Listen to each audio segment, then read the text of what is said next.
अकोला जिल्ह्यातील खडकी शिवनी राष्ट्रीय महामार्गावरील उड्डाणपुलावर मुसळधार पावसानंतर मोठ्या प्रमाणात पाणी साचल्याने वाहन चालकांना मोठ्या अडचणींचा सामना करावा लागत आहे। या प्रकारामुळे महामार्गाच्या बांधकामावर प्रश्न उपस्थित करण्यात येत आहेत। अकोला जिल्ह्यातील खडकी शिवनी राष्ट्रीय महामार्गावरील उड्डाणपुलावर सततच्या पावसानंतर मोठ्या प्रमाणात पाणी साचल्याचे चित्र समोर आले आहे। त्यामुळे दुचाकी आणि चारचाकी वाहन चालकांना अक्षरशः पाण्यातून मार्ग काढावा लागत असून काही वाहनांची इंजिने बंद पडल्याच्या घटनाही समोर येत आहेत।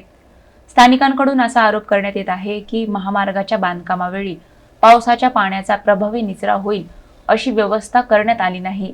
पुलावर पाणी साचणे, काही ठिकाणी गळती होणे, लोखंडी पट्ट्या सैल होणे तसेच रात्री पथदिवे बंद असणे अशा समस्यांकडेही लक्ष वेधले जात आहे। सामाजिक कार्यकर्ते ऋषभ राजेश काळे यांनी या संपूर्ण प्रकरणाची उच्चस्तरीय चौकशी करून बांधकामाची गुणवत्ता आणि संबंधित अधिकाऱ्यांच्या कामकाजाची तपासणी करण्याची मागणी केली आहे। दरम्यान या आरोपांबाबत राष्ट्रीय महामार्ग विभागाची अधिकृत भूमिका अद्याप समोर आली नसून ती प्राप्त झाल्यानंतर प्रसिद्ध केली जाईल। सर, मी इथून रोज जातो, येणं-जाणं करतो। जे होल आहेत पाणी जायचे त्याच्यामध्ये कचरा साचल्यामुळे पाणी साचलेलं आहे।